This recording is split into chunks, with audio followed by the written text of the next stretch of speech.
Au Dakar de Médina Gounass, l'on s'est aussi intéressé à l'assainissement. Les agents du nettoiement travaillent d'arrache-pied pour maintenir le site propre. En ce qui concerne l'eau, le site bénéficie d'un approvisionnement jugé satisfaisant. Nous retrouvons Mamadou Sakini. Elle demeure l'élément le plus essentiel au cœur de cette nature où des milliers de fidèles se réunissent pour vivre leur foi, l'eau. Au Dakar de Médina Gounass, elle coule sans discontinuer, sans aucun dysfonctionnement, du moins pour l'heure.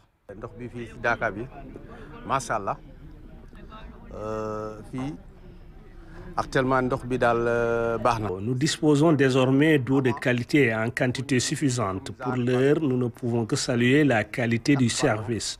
Auparavant, nous étions contraints de remplir des fûts. Aujourd'hui, les installations sont à proximité.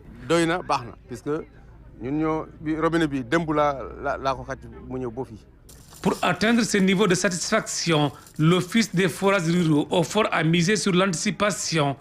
En amont de l'événement, des travaux de mise à niveau ont été engagés, aussi bien sur le site du Dakar que dans la cité religieuse de Médina Gounass, afin de garantir une desserte optimale. Donc les 5 forages de Médina Gounass ont été entretenus.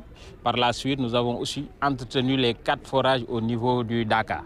On a mis en place aussi des dispositifs de secours, comme les groupes électrogènes, pour parer à toute coupure d'électricité. C'est dans la même lancée que nous avons travaillé aussi sur le stockage pour s'assurer que tous les châteaux d'eau sont en pleine capacité de fonctionnement. Et aujourd'hui, nous sommes rassurés vraiment sur la desserte en eau. Un dispositif qui porte ses fruits. Le comité d'organisation salue les efforts consentis par l'État, notamment dans le secteur de l'hydraulique, et se dit globalement satisfait de l'approvisionnement en eau, élément vital pour des milliers de fidèles en retraite spirituelle. C'est une grande satisfaction. Comme vous savez, le Dakar, parmi les choses les plus essentielles, il y a l'approvisionnement en eau. Nous sommes dans la brousse et aussi ces 10 jours qui parlent de pratiques religieuses, parlent d'eau. Ils ont donné du matériel à l'Agifor et aussi à la fondation pour permettre de faire une extension. Donc cette extension-là est fonctionnelle et nous avons environ 3 km qui ont été réalisés cette année.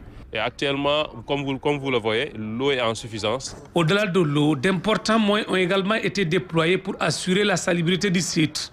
Les équipes en charge de l'hygiène veillent au maintien de la propriété dans les moindres recoins du Dakar.